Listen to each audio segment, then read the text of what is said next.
Have you ever witnessed a moment where silence speaks louder than words? What is that? Your grandpa's antique? You trying to shoot or start a museum? Laughter echoed across the range. She said nothing. No glare, no comeback. Just a calm breath. She raised the rusty rifle and fired. The slow, steady sound of an M1 Garand being loaded. 8 shots, all center mass. The general passing by froze mid-step. His coffee didn't make it to his lips. That stance, it wasn't from a manual. It was from a rooftop in Tunisia 30 years ago. And the man who saved his life had taught her how to stand. He stepped forward and saluted her, not the way civilians do, but the way soldiers do when they see legacy in motion. Ever wondered what it takes to carry a legacy forward? The gravel crunched beneath the boots of Rebecca Becky Hart as she stepped out of her truck. The early morning light casting a golden haze over the hills of Redwood Valley Range. She moved with quiet confidence. No swagger, no theatrics, just calm focus. On her head sat a weathered cap bearing the red and blue insignia of the 82nd Airborne Division. Its colors faded by time, not fashion. It wasn't store-bought. It wasn't trendy. It was handed down. Over her shoulder, she carried something that drew more than a few sideways glances. An M1 Garand rifle wrapped in an old oiled cloth. The rifle didn't gleam. It didn't look tactical. It wasn't covered in attachments or sleek carbon finishes. It was scratched, scarred, and darkened from decades of use. But Becky cradled it as if it were something sacred. She didn't head straight to a bench or try to impress anyone. She just waited quietly at the check-in counter, nodded politely to the staff, and then moved to her usual lane once it opened. Lane 4, the same one she'd requested every other Saturday for the past 3 years. She laid the rifle on the bench with care, unrolling the cloth slowly. The scent of gun oil and cedar wafted faintly into the crisp air. Her hands moved with practiced precision, not hurried, not hesitant. As the cloth unfolded, the dark walnut stock of the M1 emerged, worn smooth in places from generations of grip. Carved faintly on the side were initials EH, and beneath them, barely visible unless you knew where to look, the outline of a parachute.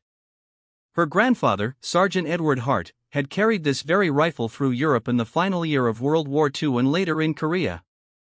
Becky never treated it like a relic. It wasn't just a keepsake. It was a responsibility. He hadn't given it to her in a ceremony. No velvet case, no speech. He simply walked her out behind his farmhouse the day she turned 18. Placed the Garand in her hands and said, "This isn't a gift. This is what I leave behind that still breathes." Every scratch on the stock had a story. Every groove in the grip had been molded by duty. And Becky never added to those markings carelessly. She kept it clean. Not showroom polished, but respectfully functional. She always loaded the rounds by hand. No fancy tools, no shortcuts, just brass, wood, and steel. At Redwood Valley Range, amid the noise of modern rifles and tactical gadgets, Becky stood out. Not because she tried to, but because she carried something none of them could buy. A rifle with memory. A stance with inheritance. A silence that spoke volumes. The moment Becky laid the old M1 Garand on the bench, the whispers began. "Is that a musket?" Someone snorted from 2 lanes over. "Looks like she pulled it out of a museum exhibit." "I mean, come on. What is this? A Civil War reenactment?" The chuckles grew louder as 3 young men in full tactical gear leaned casually against the firing dividers. They were in their early 20s, fresh faces and expensive equipment. Plate carriers that had never seen mud. Gloves with tags still dangling. Rifles covered in attachments, laser sights, bipods, red dots, each one gleaming and sterile. Becky said nothing. She unrolled the faded cloth around her Garand, revealing the well-worn walnut stock and dark steel barrel. The scratches on the wood were deep, the grip polished by time, and the initials carved faintly near the sling mount. EH looked like they had been there longer than most of the men in the room had been alive. One of the young shooters cocked his head, eyes dancing with mischief. "Hey, sweetheart, What are you trying to do with that thing? Start a fire or win a war? Another added, she probably saw a World War II movie and thought it'd be cute for TikTok. More laughter. Still, Becky remained silent. She didn't even glance in their direction. Instead, she moved with ritual care, her hand steady as she laid out 8.30-06 cartridges in a neat line on the bench. Each round gleamed faintly in the sunlight, spaced exactly a finger's width apart. She checked the sights on the rifle, then wiped a smudge from the rear aperture with a small piece of cloth tucked in her pocket. No earbuds, no music, just the quiet creak of leather and metal as she shouldered the weapon. Behind the glass, the range staff watched without comment. They knew her. Becky Hart had been coming to Redwood Valley Range every other Saturday for 3 years. She never made a scene. She always cleaned up after herself. She never bragged, never posted on social media, never brought friends, just her and the rifle. Same lane, same pace, same silence. But none of that earned her protection from the jeers. The boys in camo kept talking. Bet she can't even load it, one said, nudging the others. I'll laugh so hard if that thing jams. Becky gently thumbed the N-block clip into the receiver. The mechanical ping as it locked into place echoed with a strange weight, like the sound had traveled decades to be heard. She adjusted her stance, one foot slightly back, hips relaxed, shoulders square, and closed her eyes briefly. A breath in, a breath out. To them, she was just a quiet woman with an old rifle. But what they didn't see, what they'd never understand, was that this wasn't just about firing shots. It was about honoring the hands that had held that rifle before her. It was about carrying something heavier than metal, and she wasn't going to explain it to anyone. She would let the rifle speak. Becky took one step back from the bench, squared her shoulders, and set her feet. Her stance wasn't modern, at least not by today's tactical standards. No wide combat-ready crouch. No squared-up posture mimicking YouTube instructors in body armor. Hers was quieter, older. The kind of stance formed before there were GoPros strapped to barrels. Her back foot turned slightly inward, heel rooted with intention, elbow locked like it was built into the frame of the rifle itself, chin low, cheekbone pressed softly to the worn walnut stock. It was a stance taught not by doctrine, but by memory. And just then, on the walkway behind the glass partition, General Andrew Callahan stopped walking. He had come that morning in civilian clothes, beige windbreaker, pressed khaki slacks, a plain cap low over his silver hair. Most at the range didn't recognize him. He wasn't in uniform, and he didn't carry the air of someone trying to be noticed. But for those who knew, his reputation preceded him. 4-star general, 39 years of service, 2 distinguished service crosses, and the kind of quiet command presence that silenced rooms without a word. He had been invited to Redwood Valley Range by a local ROC sponsor to observe the facility. A routine visit, nothing ceremonial, until he passed lane 4, until he saw her. Becky, unaware of the eyes now locked on her, raised the M1 Garand and took her first breath. The general froze mid-step, his coffee raised halfway to his lips, didn't move. His gaze narrowed, his brow furrowed, not in confusion, but recognition. Because that stance, it wasn't just unusual, it was identical. His mind slipped back to a cold rooftop in Kosovo, 1999. Operation Winterlock. A sniper position had been compromised. Enemies were pressing hard through the city ruins. One man held the line alone, firing from a rooftop with an M1 Garand of all things. The same distinctive posture, the same foot placement, the same eerie calm. Callahan, then a young field officer, had seen it from a secondary position 3 blocks away. That rifle's rhythm, measured and precise, had held off the approach until reinforcements arrived. He remembered the after-action report.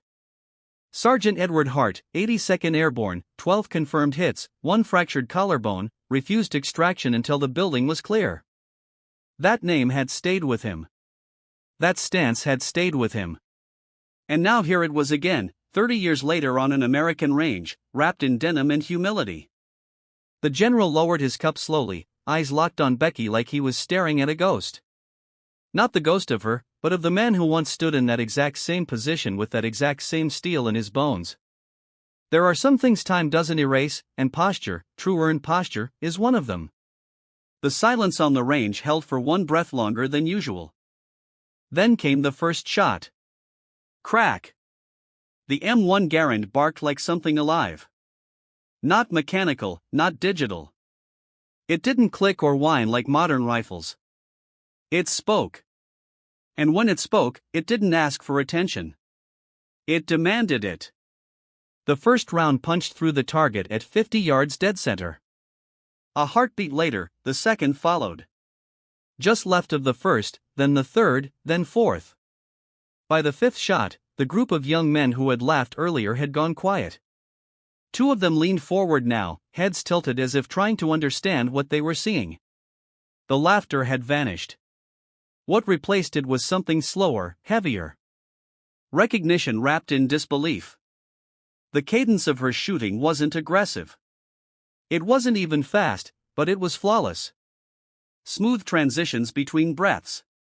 Every shot timed to the rise and fall of her lungs. No wasted movement. No unnecessary adjustments. Just calm repetition. Control layered over muscle memory so old it didn't need to think anymore. Crack, crack, crack. 8 shots, 8 echoes. Then the soft metallic ping of the empty clip ejecting. A sound older than most of the people standing on that range. The general hadn't moved, not since the first shot. His hand still holding the half-raised coffee cup slowly lowered to his side. His face didn't shift much, but the corners of his lips tightened. His eyes followed every movement, not just of the rifle, but of her form. Her stillness between shots, the tiny adjustments, the foot that never wobbled, the elbow that didn't twitch. It wasn't just accuracy, it was reverence. He'd seen elite marksmen fire with deadly skill. He'd reviewed sniper footage and trained alongside some of the most disciplined soldiers in the armed forces. But this was different. This wasn't training. It was inheritance. When the last shot landed and the clip chimed into silence, Becky exhaled and lowered the rifle. Still, she didn't turn. Still no dramatics. She simply set the rifle gently on the bench and reached for a fresh clip. Like nothing had happened. The general finally moved.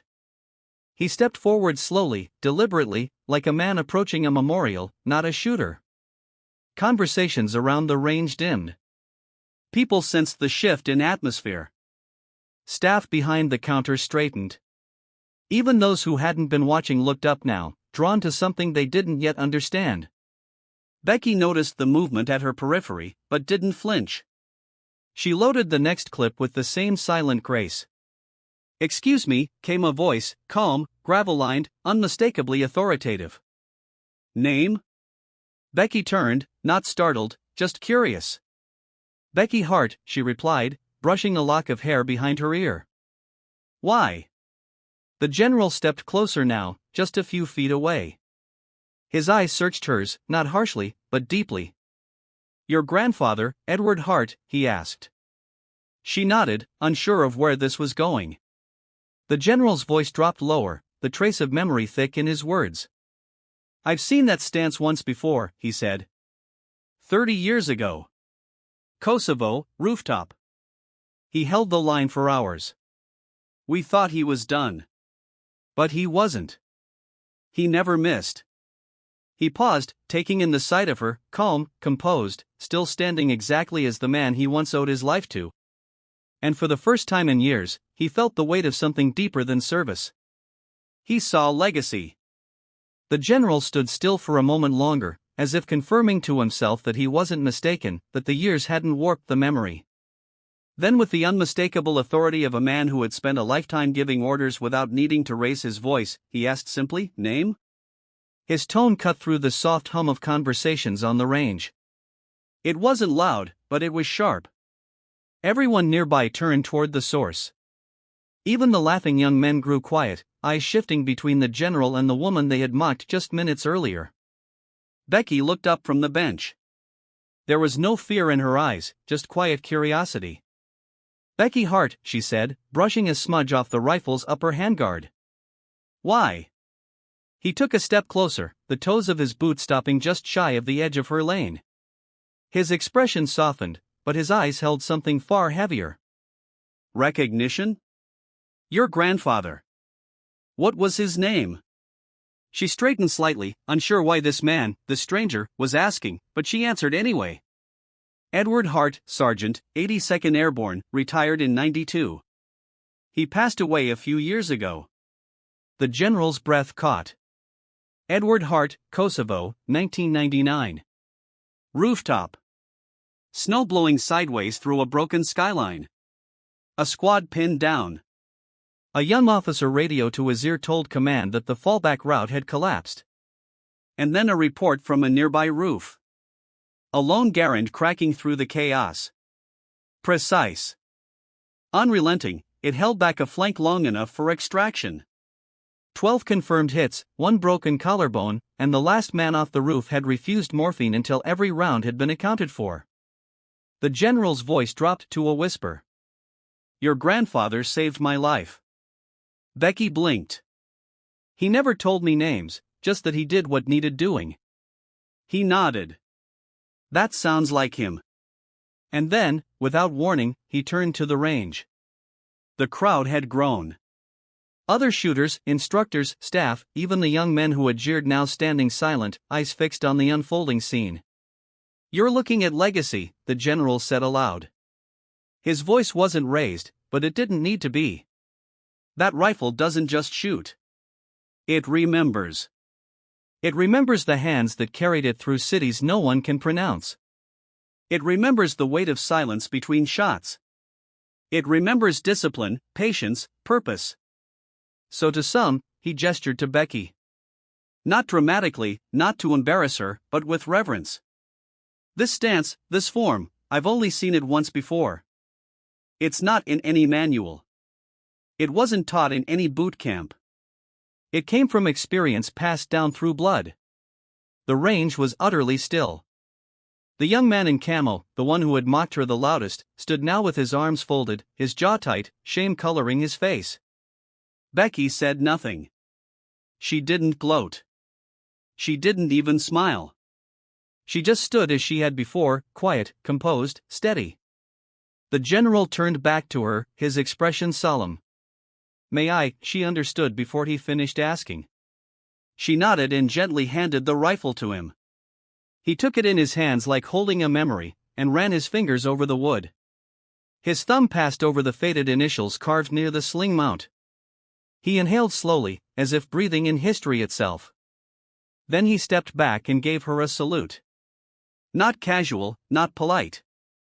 A crisp, formal, perfect military salute rendered not just to the weapon, but to the woman who carried it. The woman who carried a legacy. The general stood for a long, reverent moment with the rifle cradled in his arms. He didn't inspect it like a collector or admire it like a historian. He held it like a soldier who knew exactly what it meant to carry steel that had once split silence in a war zone. His fingers gently traced the grain of the wood where sweat and time had left their mark, where initials had been carved with a dull pocketknife long before most of the people at the range were born. The weight of the rifle was familiar, not just physically, but emotionally, like an old comrade you hadn't seen in decades. He turned it slightly, his eyes landing on the outline of the parachute symbol etched near the butt plate. The engraving was crude, almost childlike, but it had survived decades. Just like the man who'd carried it. General Callahan looked back up at Becky. He didn't just pass down a rifle, he said quietly. He passed down discipline, focus, something most people can't see until it's standing right in front of them. She nodded, not trusting her voice. Her hands were still, but her chest rose slightly faster than before. From behind the glass in the range office, one of the younger staffers, a part-time employee in his 20s, raised his phone. He wasn't sure what was happening, but something about the scene told him it mattered. The general's stature, the woman's silence, the way everyone had fallen still. He hit record. Out on the line, the general raised the M1 Garand to chest level.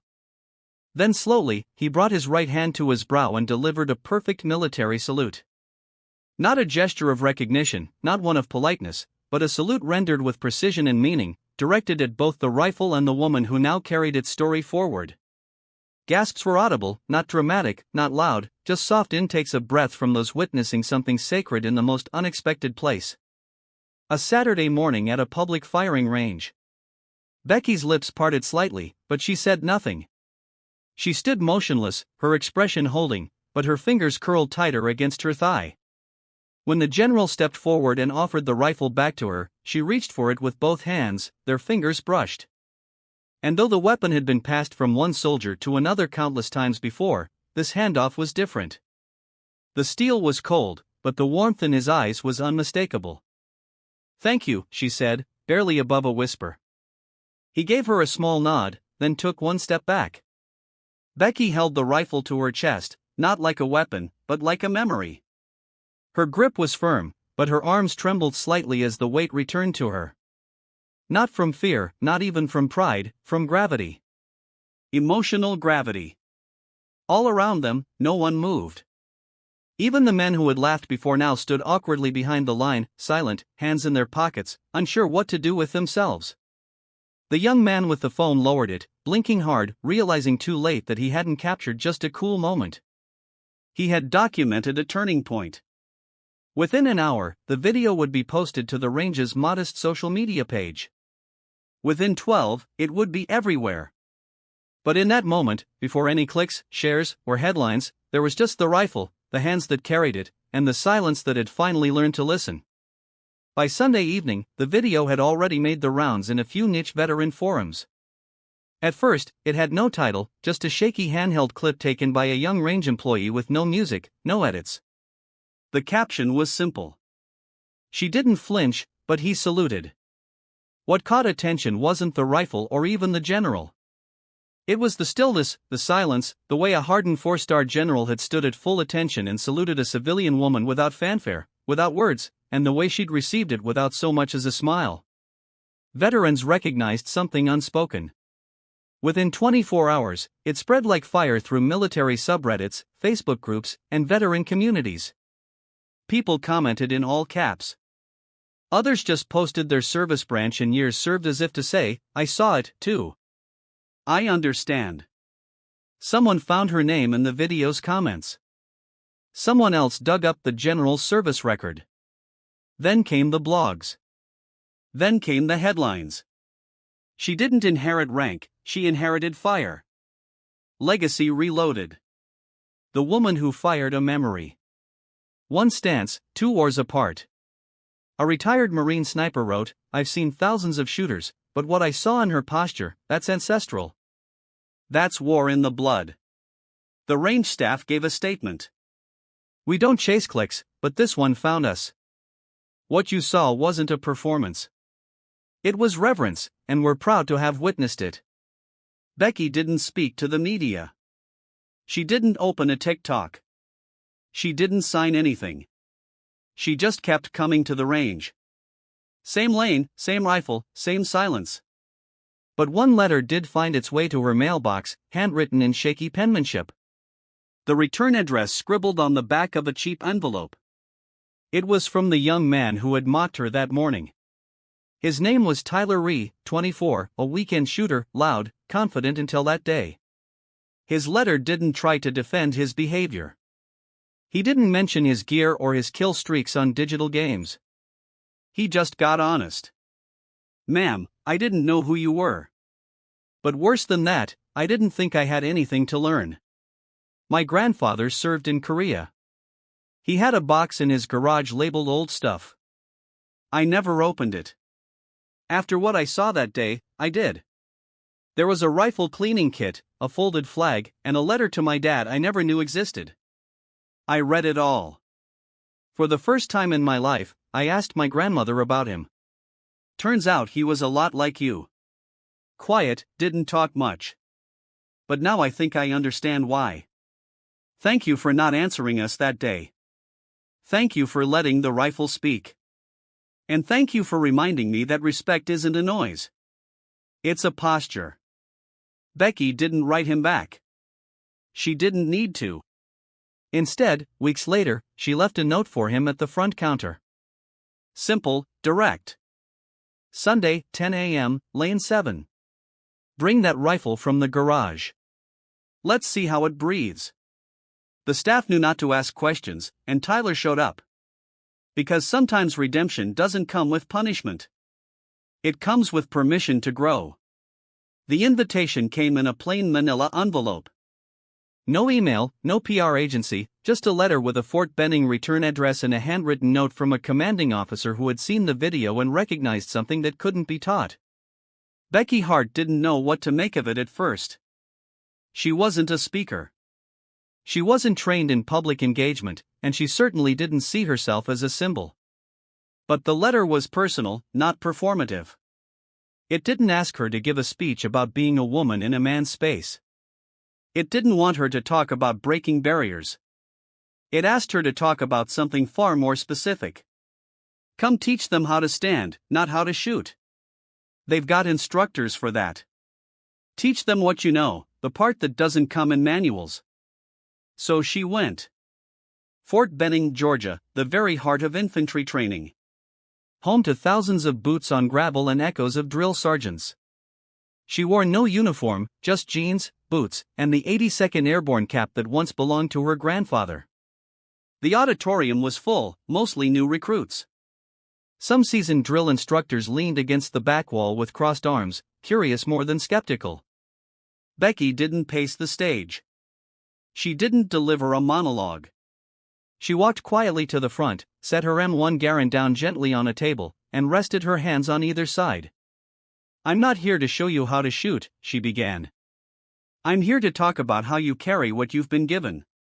She didn't speak long. She spoke slow. She talked about posture, not just where to place your feet, but why you place them. About breathing, not to steady a shot, but to honor a moment. About focus, not on the target, but on the history behind the trigger. She never raised her voice. She didn't need to. And by the end, even the instructors in the back stood a little straighter. Word spread quickly. That same week, Becky received over 50 emails from women across the country, daughters and granddaughters of veterans who'd seen the viral video and written to say one version of the same thing. He left me a rifle, but I never knew what to do with it. That's when she launched The Weight of Steel, a Sunday morning program hosted quietly at Redwood Valley Range. It wasn't a shooting class in the traditional sense. No drills, no speed challenges, no competitions, just daughters of veterans standing, learning, listening. The first hour of every session had no live fire at all. They learned how to breathe, how to set their shoulders, how to listen for the history in the steel. Becky told them, this isn't about hitting the bullseye. It's about not dishonoring the hands that held it before you, and they understood. Not all of them became expert marksmen, but every one of them left understanding that legacy isn't about doing what someone did before you. It's about understanding why they did it and carrying it forward quietly with purpose. Something shifted at Redwood Valley Range. It didn't happen all at once and it didn't come with banners or news crews. But after that morning, after the general's salute, after the video, after Becky's quiet return to Lane 4, a quiet current began to move through the place. A kind of reverence had settled in, not enforced, but inherited. 1 month later, the range owner, retired Marine Sergeant Glenn Dobson, added a new plaque above Lane 4. It read simply, Heritage Lane. Some rifles carry more than bullets. From that point on, Lane 4 was reserved every Sunday for legacy shooters, those who came with rifles passed down from parents, grandparents, great-uncles. It wasn't just about firepower anymore. It was about what the weapon had survived, what it had witnessed. The staff implemented a new rule, not official, not required, but gently encouraged. If it's your first time on the range, you listen to a story before you fire. The stories varied. Some were short, a paragraph at most. Others were longer, told by veterans who finally found the words decades after returning home. Some spoke of battles, others of letters never mailed. Some told no war stories at all, just memories of their father cleaning a rifle every Sunday, humming an old Johnny Cash song, never saying where or why he learned to hold the stock that way. And they were all read, sometimes by Becky, sometimes by others. Quietly, calmly before the first shot cracked the morning air. It transformed the atmosphere. People slowed down. They listened more. They handled their weapons with greater care. It wasn't just a place to shoot anymore. It became a place to remember. Soon, others began to bring their heritage pieces out from the dark. A Korean War carbine carried by a man's father through sub-zero trenches. A weathered Colt 1911 used by a woman's grandfather during jungle patrols in Vietnam. Even a longbow hand-carved by a World War II veteran who served in the OSS passed to his great-grandson who had no military record, but carried every lesson from the man who taught him how to aim. They weren't trophies. They were echoes. The range, once filled with modern black polymer and tactical bravado, began to resemble something else entirely on weekends. A living museum, not filled with glass cases and quiet halls, but with motion, with memory, and use. People began calling it the museum that fires back. No one charged admission. You just had to listen before you pulled the trigger. And Becky, who had never set out to be a teacher, a voice, or a symbol, found herself quietly shaping a new kind of community. Not one built on gear or rankings, but on lineage, on shared silence, on stories held in steel and walnut, waiting for someone to fire them forward. Even the mocking voices from before had softened. Tyler Ree, now a regular on Sundays, had taken to helping clean up after sessions. He didn't speak much, but when he did, it was only to ask, "What's the story behind yours?" No one sneered anymore. Because the rifles being fired at Redwood Valley Range didn't just make noise. They made history visible, and no one wanted to be the one who talked over that. General Andrew Callahan's retirement ceremony was held beneath a steel-gray sky at Fort Bragg. No jets, no parade. He didn't want spectacle. After 4 decades of service, what mattered to him wasn't applause. It was truth. His final address was short, measured, and quietly reflective. He thanked his family, his unit, his mentors. But toward the end, his voice shifted, slowed. "I once saw a young woman fire with her grandfather's ghost behind her," he said, his words steady but heavy. "She didn't raise her voice. She didn't raise her rank. She just stood in a way that told me everything I needed to know." He paused. And everyone else learned to shut up and listen. Those in uniform didn't clap.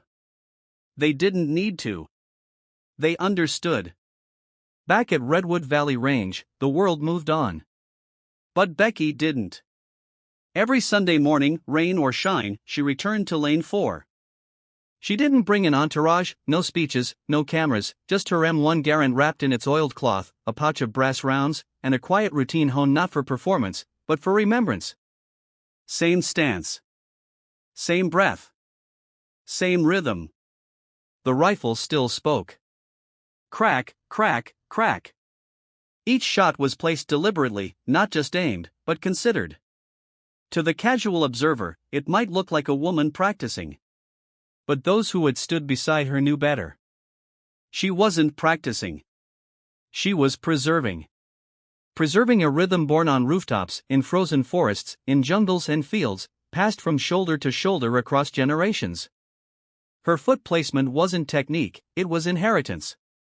Her silence wasn't shyness, it was discipline.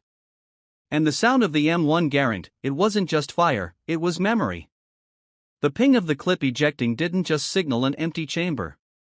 It signaled a story finished. A page turned, a name remembered. New shooters at the range would sometimes stop mid-preparation when they heard it, looking up, sensing something different in the cadence. Veterans knew. They always knew. Legacy wasn't a statue. It was motion. And as long as Lane 4 echoed with that steady rhythm, Becky wasn't just honoring the past. She was carrying it forward. In a world rushing toward newer, faster, louder, sometimes the most powerful thing is silence. A quiet stance, a worn rifle, a memory carried forward without ever needing to be explained. Becky Hart's story isn't just about a rifle. It's about responsibility. About the weight of something handed to you, not because it's flashy, but because it's true. In today's America, where so much is measured by noise and image, this story reminds us that character isn't built on display. It's built in stillness, in consistency, in legacy. Maybe you didn't serve. Maybe your father or grandfather did and left behind a box, a letter, a jacket, or a story you've never asked about. Maybe now's the time. We want to hear from you. What was passed down to you? What legacy lives in your home, your name, or your habits, even if it doesn't hang on a wall? And do you think we're doing enough today to preserve what truly matters? Share it in the comments. Your voice may remind someone else to look again at the things they've taken for granted. And if you believe, like we do, that honor doesn't age and memory deserves motion, then please take a moment to like this video, subscribe to the Valor Stories channel, and click the bell so you don't miss future stories like this. To all our veterans, our families, and every quiet caretaker of a fading name, thank you. You are why we tell these stories. Because the truth is, some weapons don't rust, some echoes don't fade, and some legacies don't end. They continue. We'll see you next time right here on Valor Stories, where stories still